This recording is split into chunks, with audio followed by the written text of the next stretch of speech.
안녕하세요. 쇼톤입니다. 이번 시간에는 행정학이죠. 7구급 공통모의고사 행정학 보겠습니다.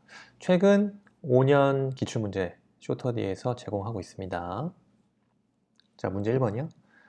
조직 이론에 관한 설명으로 옳지 않은 거죠. 네, 1번 지문. 전략적 선택론이요. 조직 설계의 문제를 단순히 상황 적응의 차원이 아니라 설계자의 자유 재량에 의한 의사결정 산물로 파악한다. 네, 맞죠? 2번 번스와 스토커는 조직을 둘러싼 환경의 성격 및 특성이 조직 구조와 어떻게 관련되는지를 설명한다. 2번 맞는 지문이죠? 지금 네, 2번 지문에서 번스와 스토커는요, 일단 조직 유형을 어떻게 구분하죠? 유기적 구조와 기계적 구조로 구분하죠. 네, 번스와 스토커는 조직 유형을 유기적 구조와 기계적 구조로 구분한 학자입니다. 그래서 이들은 조직을 둘러싼 환경의 성격, 특성이 조직 구조와 어떻게 관련 있는지를 설명하고 있죠. 옳지 않을 거. 3번이요. 조직군 생태학은 조직을 외부 환경의 선택에 영향을 받을 뿐만 아니라 적극적으로 영향을 끼치는 능동적인 존재를 이해한다. 3번 질문이 틀렸죠? 네. 조직군 생태학은요, 조직을 어떻게 봅니까? 능동적인 존재가 아니라 조직군 생태학은 조직을 외부 환경 선택에 좌우하는 어떤 종 능동적인 존재가 아니라 피동적인 존재로 이해합니다. 그래서 3번 질문 틀렸고요. 4번 버나드는 조직 내 인간적, 사회적 측면을 강조합니다. 예. 그래서 버나드는요, 뭡니까? 부하들의 그 명령 수용 여하에 따라 그 상관의 권위는 인정되고 확인되는 것이라고 보고 있죠. 그래서 조직 관리를 위해서 조직 내 인간적, 사회적 측면을 강조하고 있습니다. 버나드. 자, 2번이요. 1980년대 이후 주요 국가들의 예산 개혁에 대한 설명으로 옳은 것은? 옳은 거요. 자, 1번. 성과주의 예산 제도는요, 재정사업에 대한 투입보다는 그 결과에 대한 관심을 강조하고 있으나 정작 성과 측정, 사업 원가 산정, 성과 예산 연계 등에서 여전히 많은 난관이 있다. 네, 옳은 설명이죠. 예, 1번이 정답입니다. 나머지 지문 2번 중기 재정 계획은요, 단년도 예산의 장점인 안전성과 일관성보다는 재정 건전성 등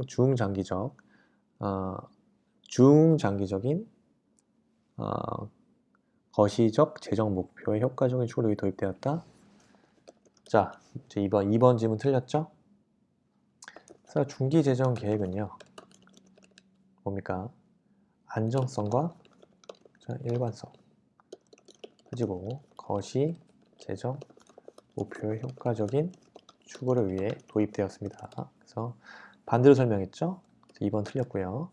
3번 하향식 예산 편성 제도는요, 추계한 예산 총량을 전략적 우선순위에 따라 먼저 부분별, 부처별로 배분해서 예산의 기술적 효율성의 제고를 우선적인 목적으로 한다. 네, 3번도 틀린 지문이죠.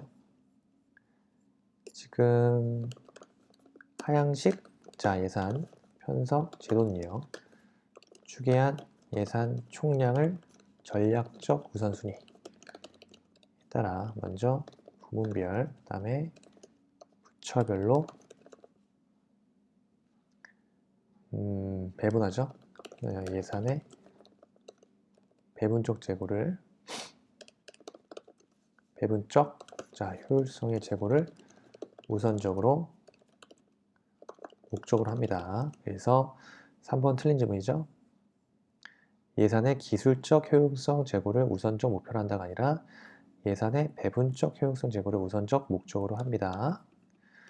3번 틀린 질문. 4번 총액 배분 자율 편성 예산제도 기획재정부가 부문별 부처별로 예산 상한을 할당하는 직권화된 예산 편성 방식으로 부처별, 사업별, 부처의 사업별 재원 배분에 대한 보다 세밀한 관리 통제 필요성에 따라 도입되었다.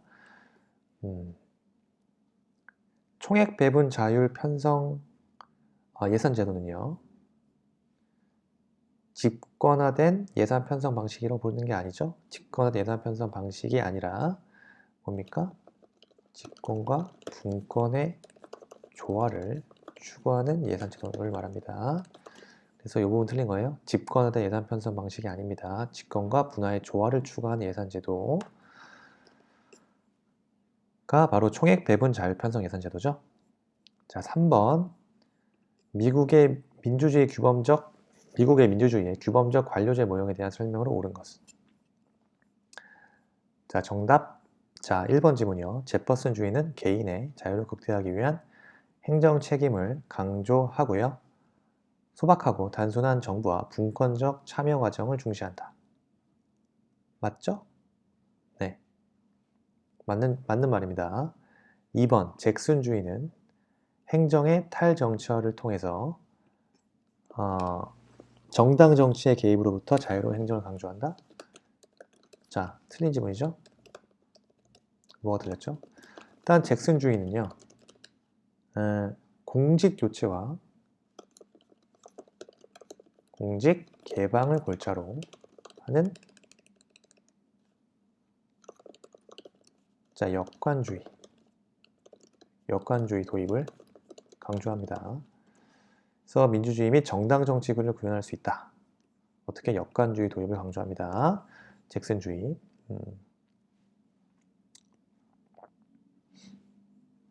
3번 메디슨주의는 국가 이익의 증진을 위해 강한 행정부의 적극적 역할과 행정 유효성을 지향한다. 자, 3번 질문 틀렸죠.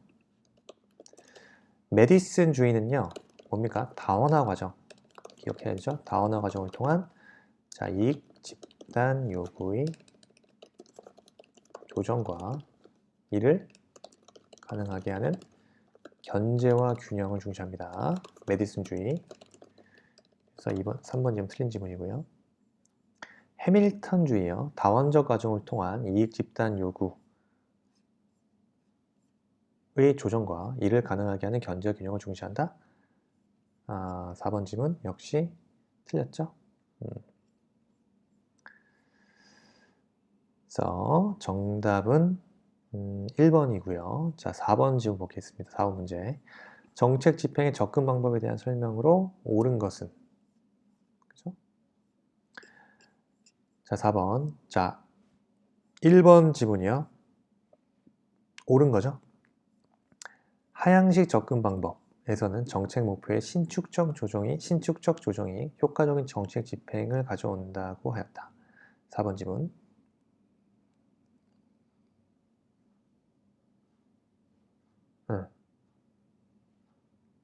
틀렸죠? 어디가 틀렸습니까? 지금 하향식 접근 방법이 아니라 상향식 접근 방법에서 정책 목표의 신축적 조정이 효과적인 정책 집행을 가져온다고 봤죠? 네. 2번 사바티어와 매스메디어는 상향식 접근 방법의 대표적인 모형을 제시한다. 4번에 2번 마찬가지로 틀린 지문이죠. 마찬가지로 상향식 접근 방법이 아니라 사비티어와 매즈메니어는요 하향식 접근 방법의 대표적인 모형을 제시한 바 있죠. 3번 엘모어가 제시한 전방향적 연구는 상향식 접근 방법과 유사하다. 아닙니다. 이것도 하향식 접근 방법과 유사하죠. 4번 곡인 통계적 연구 설계 바탕 위에 이론의 검증을 시도하는 제3세대 집행 연구를 주장하였습니다. 네. 곡인은 통계적 연구 설계의 바탕 위에서 이론의 검증을 시도하는 제3세대 집행 연구를 주장하였습니다. 그렇죠? 정답은 4번이 정답이네요. 5번 정부 업무평가 기본법상 정부 업무평가 제도에 대한 설명은 옳지 않은 거죠. 옳지 않은 거. 공공기관의 정부 업무평가의 대상에 포함다. 공공기관도 정부 업무평가 대상에 포함되죠. 중앙행정기관뿐만 아니라 지방자치단체도 자체평가를 실시해야 한다. 옳지 않은 거죠. 2번. 자체 평가는 중앙행정기관이나 또 지방자치단체 마찬가지입니다. 그 소관 정책 등을 스스로 평가하는 것을 말하는 거죠. 그래서 지방자치단체도 자체평가를 실시해야 한다? 맞는 지문이에요. 5번에 3번 볼게요. 재평가는 이미 실시된 평가의 결과, 방법 및 절차에 관해서 그 평가를 실시한 기관 외의 기관이 다시 평가하는 것이다. 네, 맞는 지문이죠. 4번 질문이야. 국가위임 사무에 대해서 평가가 필요한 경우 행정안전부 장관이 중앙행정기관의 장관과 함께 특정 평가를 실시할 수 있다. 예, 4번이 정답이죠. 4번. 지금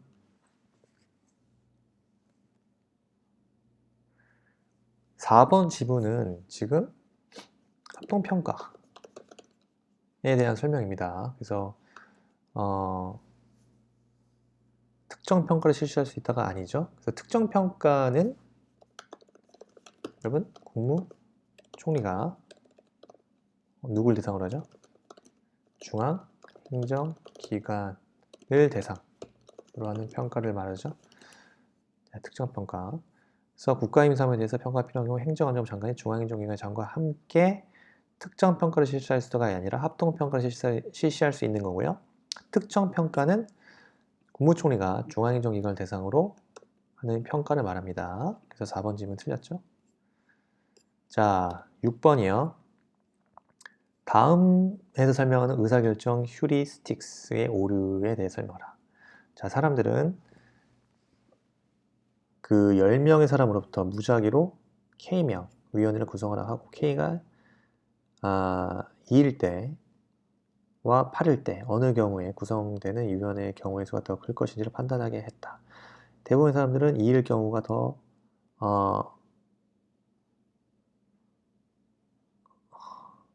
많아고 답한다. 더 많아고 답한다.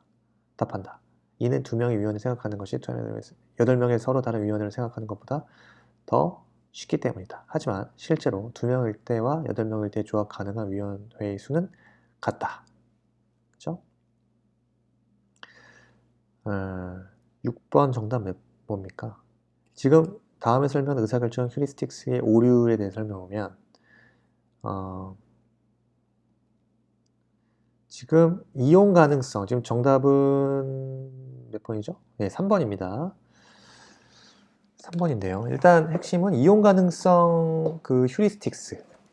네, 의사결정에서 이용 가능성 휴리스틱스란 뭡니까? 사람들이 어떤 사건의 빈도, 확률을 판단할 때 실제 빈도에 근거하기보다는 구체적인 예를 떠올리는 것이 얼마나 용이한가에 따라서 빈도 판단을 하는 것을 말하죠. 휴리스틱스라는 것은. 자, 이러한 요인들로는 대표적으로 사례의 연상 가능성, 그 다음에 탐색의 용이성, 그 다음에 상상 용이성 등이 있죠.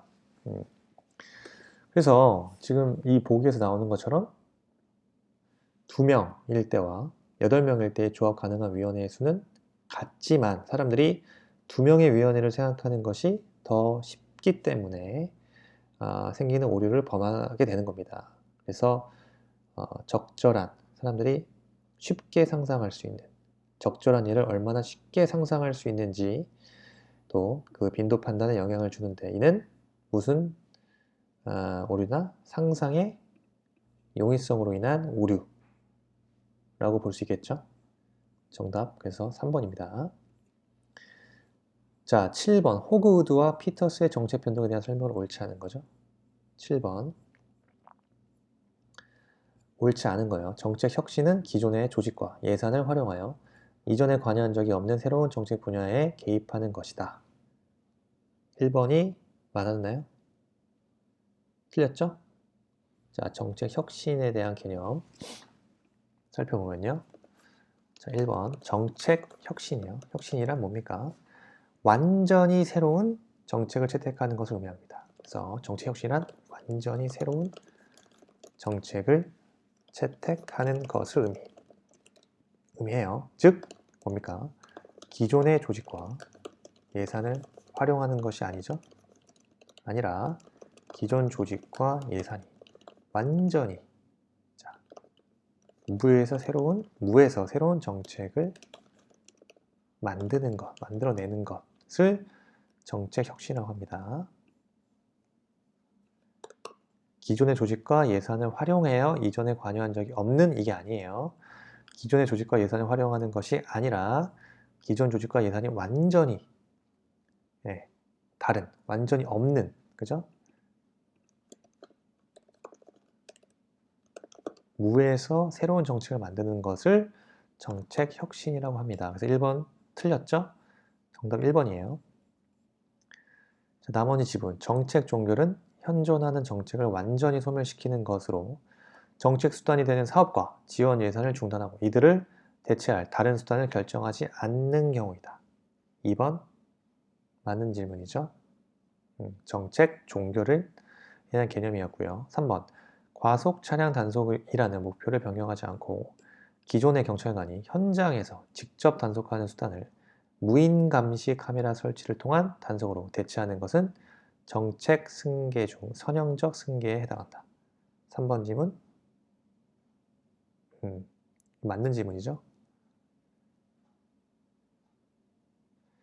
지금 그래서 정책 승계의 개념을 말하는 거고요. 정책 목표를 변경시키지 않는 범위 내에서 정책 내용을 완전히 새로운 것으로 바꾸는 경우 이는 선형적 리니어 승계에 해당한다. 맞죠?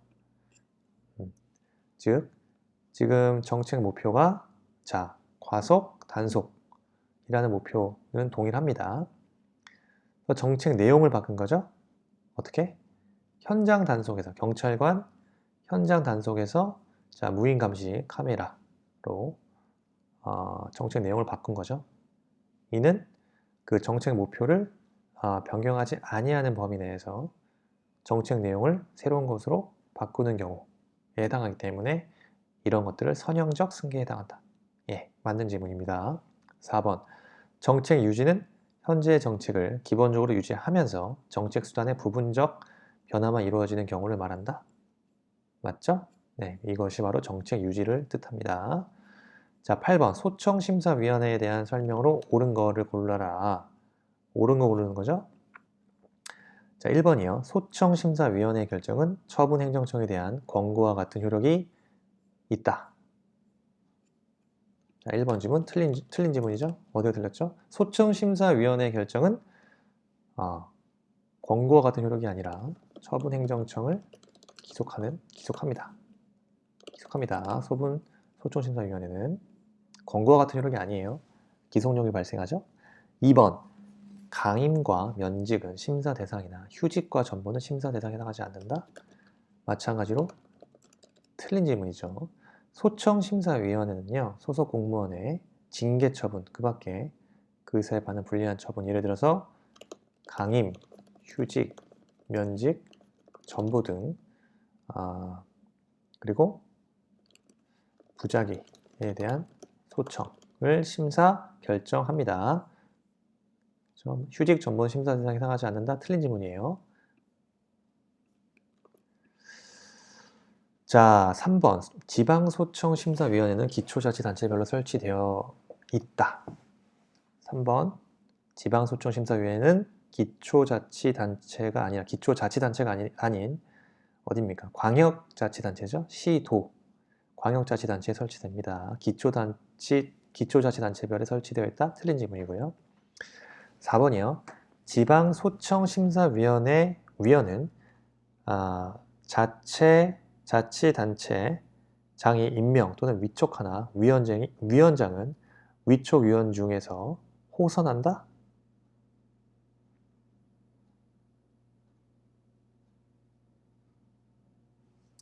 자, 4번 질문이 옳은 질문이죠. 지방소청심사위원회 위원은요. 지방자치단체장이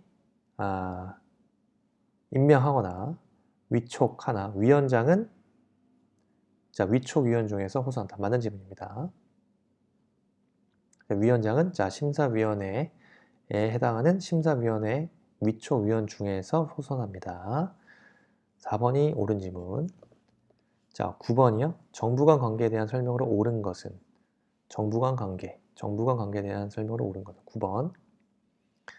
자, 1번 지문이요. 미국 건국 초기에는 연방의 권한이 상대적으로 강했으며 연방의 주의 권한을 명확히 구분하지 않았다. 9번. 1번 질문 틀렸죠? 자, 미국은요. 건국 초기에서 1930년대 이르기까지요. 이중 연방제라 불리는 시기에 해당합니다. 그래서 연방정부와 주 정부의 상호작용이 최소화되어 있었습니다. 그래서 두 계층의 정부는요, 상호작용 없이 좀 따로 국밥이었다는 거죠. 독자적인 기능을 독자적으로 수행하고 있습니다. 그래서 1번 지문 명확히 구분하지 않았다. 명확하게 구분됐어요. 그래서 1번 지문 틀렸습니다. 상호작용 없을 정도로 독자적인 기능을 독자적 수행하고 있었습니다. 2번 딜런의 규칙 딜런스 룰에 의하면 지방정부는 주 정부의 피조물로서 명시적으로 위임된 상황 외에도 포괄적인 권한을 가진다. 2번 지문 틀렸죠? 어디가 틀렸냐면 일단 딜런의 규칙은요. 지방정부는 어떻게 봅니까? 그 주 정부의 피조물로 봐요. 피조물에 해당합니다. 그래서 피조물로서 부여된 자치권만을 행사하게 된다는 것을 뜻하죠. 위임된 상황 이외에 포괄적인 권한을 갖는다? 포괄적인 권한을 갖지 못했습니다. 그래서 3번, 2번 명시적으로 위임된 상황 외에도 포괄적인 권한을 지닌다? 이게 틀린 거죠. 3번 질문이요. 영국의 경우 개별적인 수권 받은 사무에 대해서는 지방자치단체가 자치권을 보유하지만 그 범위를 벗어나는 행위는 금지된다. 맞습니다. 자, 영국의 경우는요. 개별적 수권 방식을 취합니다. 개별적 수권 방식을 취하고 있다.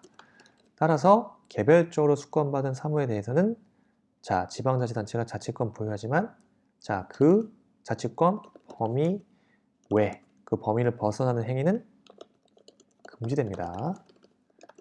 그래서 3번이 정답이죠. 옳은 지문. 자, 메이지 유신. 일본의 경우 메이지 유신 이래 강력한 중앙집권적 체제를 유지해 왔으며 국가의 관여를 폐지하거나 축소시키는 등의 분권 개혁은 이루어지지 못했다. 자, 4번 지문 틀린 지문이죠. 메이지 유신 이래 근대화를 추진하면서 강력한 중앙집권적 체제를 유지해 온 건 맞아요. 하지만 국가의 관여를 폐지하거나 축소시키는 데 분권이 이루어지지 못했다? 이 부분이 틀린 거죠. 일본 같은 경우는 1990년대에 들면서 지방분권화를 성공적으로 했습니다. 지방분권화를 통한 중앙 집권형 체제의 개혁에 착수합니다. 그래서 국가의 관여를 폐지하거나 축소시키는 등의 분권 개혁이 이루어지지 못했다? 틀렸어요. 지방분권화를 통한 중앙집권형 체제 개혁에 성공적으로 착수합니다. 그래서 대표적으로 기관임, 사무 폐지하고요. 그 다음 조직 및 인사 규제를 완화하고 세원 등을 이양합니다. 그래서 지방분권화 성공적으로 체제개혁, 중앙집권형 체제개혁에 착수를 합니다. 그래서 4번 질문 틀린 질문이죠. 자, 10번이요.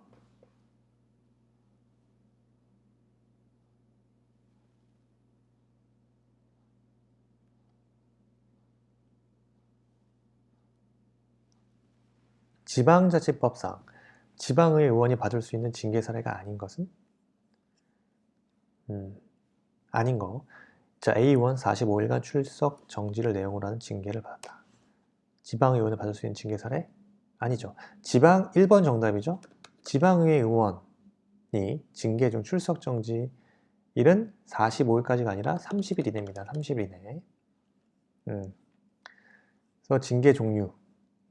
지방자치법 제88조입니다. 대표적으로 이걸 봐야겠죠?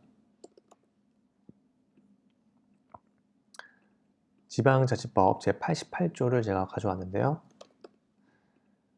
공개회의에서의 경고, 그 다음에 사과, 30일 이내의 출석정지면 30일 이내, 그 45일 출석정지, 네, 틀렸죠? 그래서 1번이 정답이고요. 다음 11번 볼까요? 민원 행정에 대한 설명은 옳지 않은 겁니다. 자, 1번 지문. 행정체제 경계를 넘나드는 교호작용을 통해 주로 규제와 급부에 관련된 행정 산출을 전달한다. 맞죠? 지금 민원 행정은 행정이 국민과의 직접적인 교호작용을 통해서 행정 산출을 현실화합니다. 현실화했고 현실화하며 그 고객의 특정적 요구의 투입에 대한 산출로서 행정체제의 경계를 넘나드는 교호작용이 발생하고 행정구조의 수단으로서의 기능을 수행합니다. 민원행정은요. 그래서 1번은 옳은 지문이고요. 2번, 행정기관의 창은 개인의 사생활에 관한 사항에 해당하는 경우 그 민원을 처리하지 않을 수 있다. 예, 맞는 지문이고요. 3번, 행정구조의 수단으로서의 기능을 수행하고요. 행정구조의 수단으로서의 기능을 수행하고요. 4번, 행정기관은 사경제의 주체로서 민원을 제기할 수 없다? 가능합니다. 행정기관은 사경제의 주체로서 제기하는 경우 민원을 제기할 수 있습니다. 못할 바 없죠? 정답 4번이고요. 12번이요. 미헬스의 과두제의 철칙 현상에 가장 부합하는 조직 목표 변동 유형은요. 12번 미헬스의 과두제 철칙은요.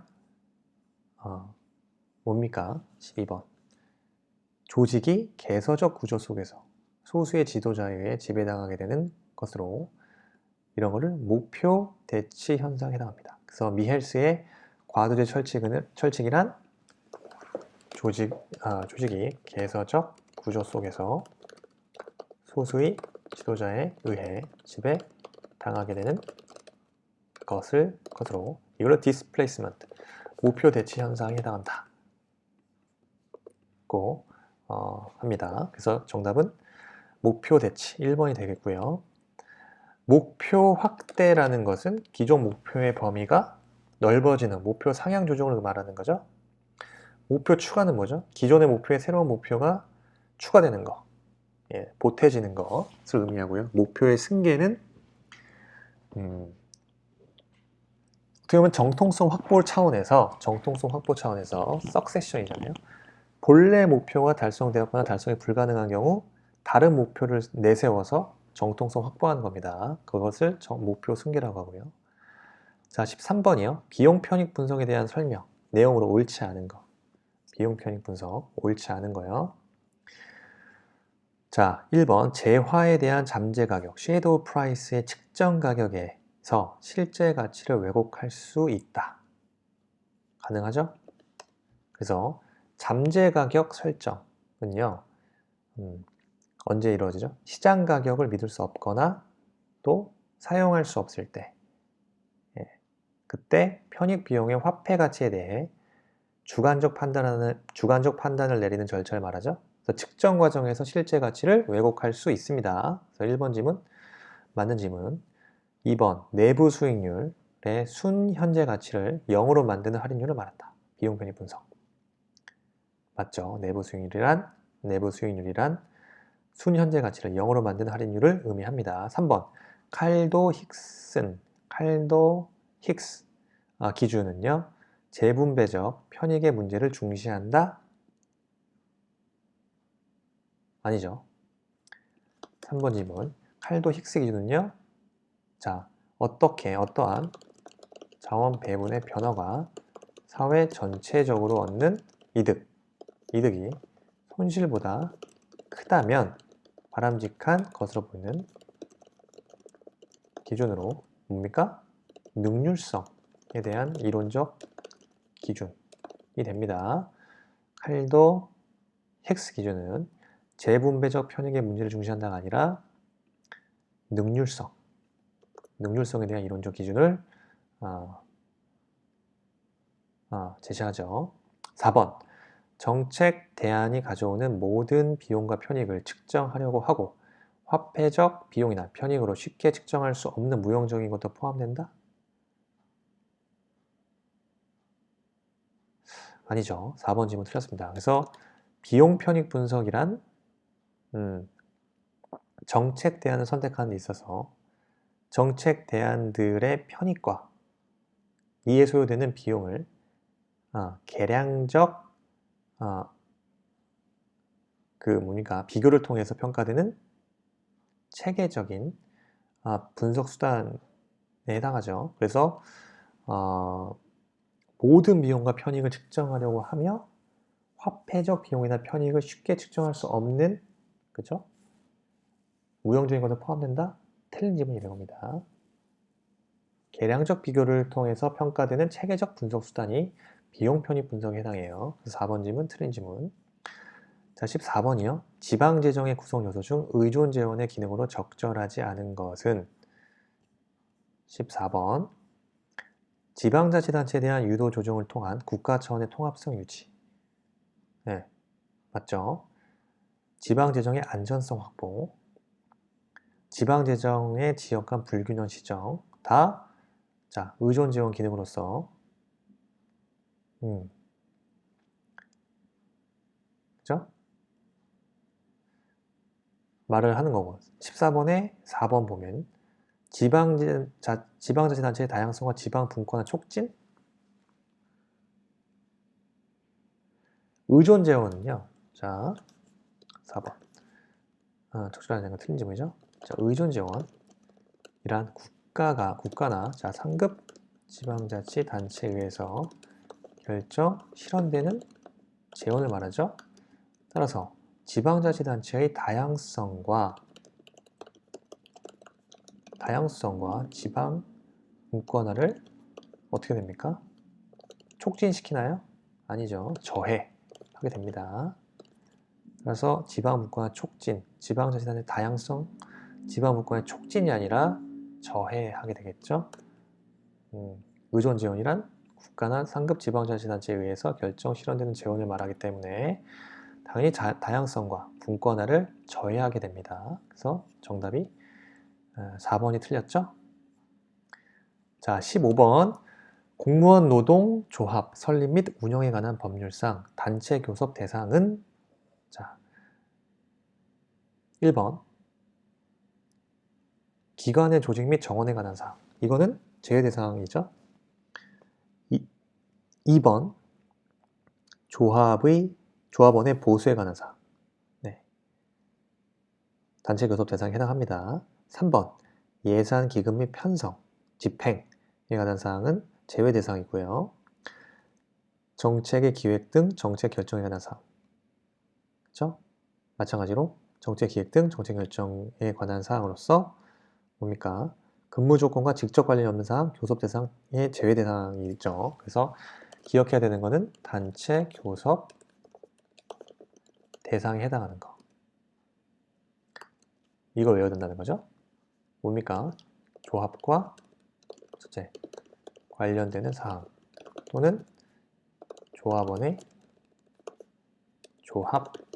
보수, 복지, 그 다음에 그 밖에 근무 조건 등이 있습니다. 단체 교섭 대상이 되는 것들, 조합과 관련되는 사항, 그 다음에 조합원의 보수나 복지, 그 밖에 근무 조건에 관한 사항입니다.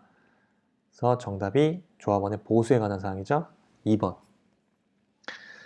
자, 16분이요. 재정 예산 제도에 대한 설명으로 옳은 것은 그렇습니다. 그래서 1번 보면요. 조세 지출 예산 제도요. 조세 지출의 투명성과 항구성, 지속성을 제고하는 장점이 있다. 틀렸죠? 이거 어디가 틀렸죠? 자, 1번 질문. 조세 지출 예산 제도는 조세 지출의 투명성과 항구성, 지속성을 제고하는 장점이 있다. 자, 조세 지출 예산 제도는요. 조세 지출의 투명성 제고 맞죠? 그 다음에 불공정한 조세 지출은 폐지할 수 있다는 장점을 갖고 있죠. 그래서 불공정한 조세 지출은 폐지할 수 있다는 장점을 가지고 있는 겁니다. 그래서 조세 지출의 예산 제도는 조세 지출의 투명성을 제고하고, 그 다음에 항구성, 지속성 제고하는 장점이 아니라 투명성, 조세 지출의 투명성을 제고하는 겁니다. 그리고 불공정한 조세 지출은 폐지할 수 있다는 장점이 있다. 자, 1번 지문 틀린 지문이에요. 2번 통합 재정은요, 일반회계, 특별회계, 기금을 모두 포괄하며, 맞죠? 재정 활동의 전모를 파악할 수 있도록 융자 지출을 통합재정지수의 계산에 포함하고 있다. 예, 2번은 맞는 지문. 3번 성인지 예산제도는 각 지출 부처가 기획재정부와 여성가족부의 지휘 아래 대부분의 재정사업에 대해 성인지 예산서, 계산서를 작성하도록 하고 있다. 16번. 3번 지문 틀렸죠? 성인지 예산제도는요, 각 지출 부서가 기획재정부죠. 기획재정부와 여성가족부의 지휘 아래 성인지 예산 작성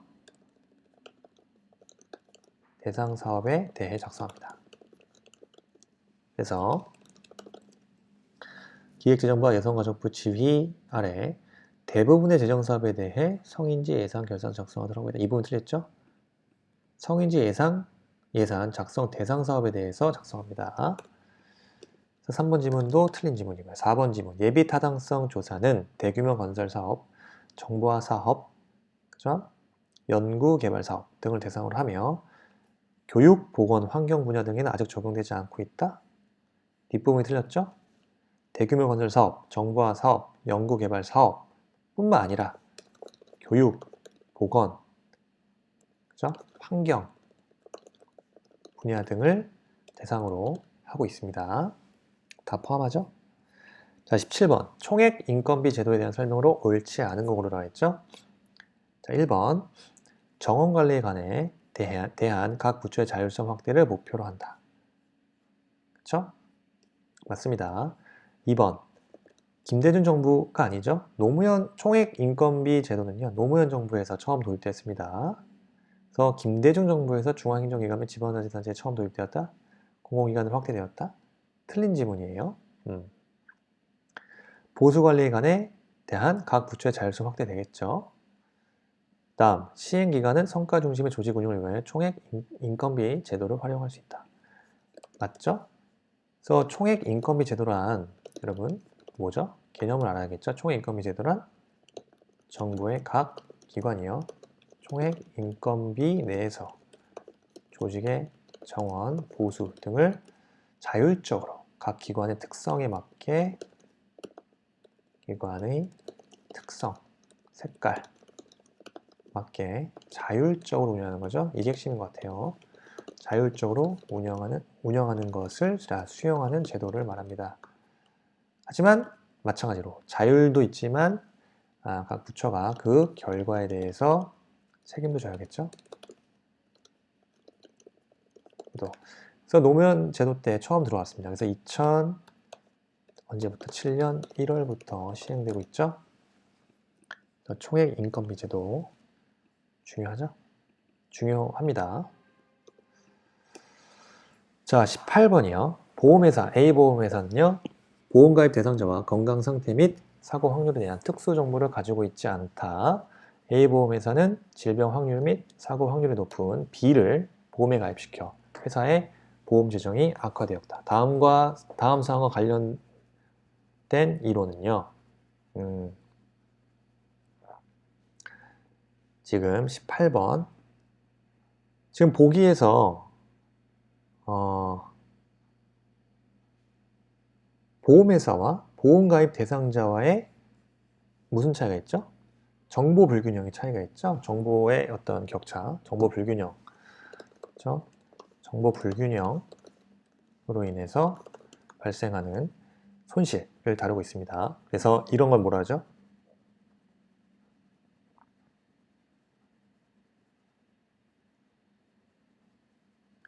대리인 이론이라고 하죠? 그래서 정보 불균형으로 인해서 발생하는 손실을 다루는 거 대리인 이론이라고 합니다. 18번은 정답이 4번이네요. 자, 19번. 국가재정법상 재정 건전화에 대한 설명은 옳지 않은 거예요. 1번 국세 감면률이란 당해 연도 국세 수입 총액 대비 국세 감면액 총액의 비율을 말한다. 자, 1번부터 틀렸네요. 국세 감면율이란, 그죠? 당해 연도 국세 수입 총액과 총액 대비가 아니죠. 국세 감면액 총액을 합한 금액에서 국세 감면액, 이 감면액 총액이 차지하는 비율을 뜻하죠. 그래서 1번 지문 틀린 지문, 2번 지문 다 맞는 지문이에요. 국가회계, 기금의 국고채무부담 행위는 국가채무에 해당한다. 맞죠? 국가가 보증채무를 부담하고자 하는 때 미리 국회 동의를 얻어야 한다. 맞는 지문. 정부는 국회에서 추가 경정 예산안이 확정되기 전에 이를 미리 제정하고 집행할 수 없죠. 자, 마지막 문제네요. 20번. 동기이론 과정 중 과정이론에 해당하는 것을 모두 고른 것. 자, 기억이요. 자, 일단 기본적으로 이거 설명하기 전에 동기부여 이론에 대해서 설명을 해야겠죠? 동기부여 이론. 동기부여 이론이란 건 뭡니까?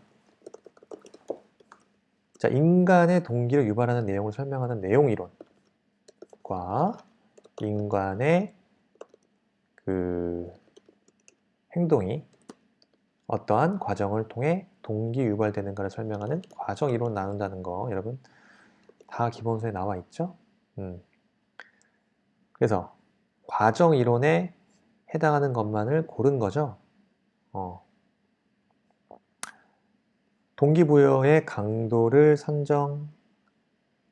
산정하는 기본 개념으로 유인가, 밸런스, 수단성, 인스트루멘탈리티, 기대감, expectancy를 제시하였다.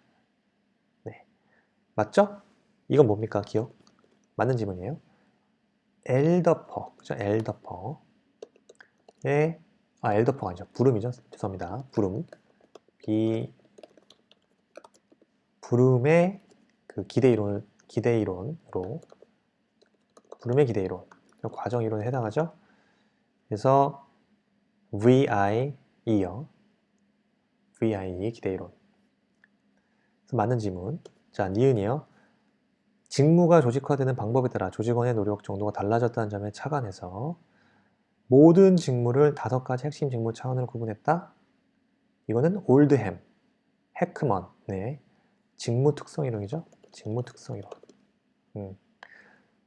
그래서 그 동기부여의 내용 이론으로 구분하지만 과정 이론으로 보는 견해도 있습니다. 그래서 니은도 뭐 옳은 지문으로 일단 볼 수 있겠죠.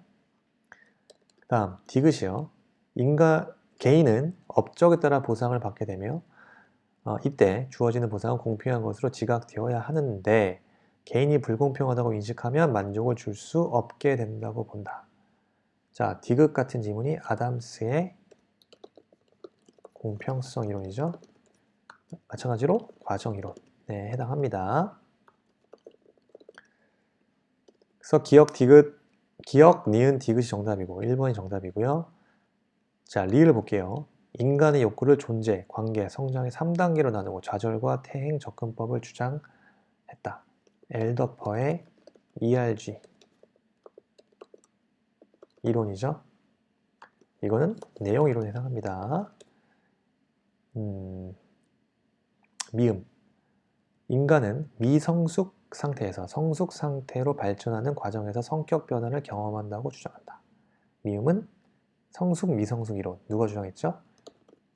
아르지리스. 그죠? 아르지리스. 영어로 아르지리스. 그죠? 아르지리스. 마찬가지로 내용 이론에 해당하죠? 성숙, 미성숙 이론. 성숙, 자, 미성숙 이론. 자, 됐습니다. 20문제 봤고요. 자, 1회 모의고사예요. 앞으로 쇼터디에서 그 스페이스 액트라는 자 스터디 카페죠. 스페이스 액트 여기에 문제를 제공하기로 했습니다. 그 스터디 카페에 문제를 온라인으로 제공을 하고 또 그 스페이스 액트의 합격 연구소라는 문제 연구소가 있는데요. 여기서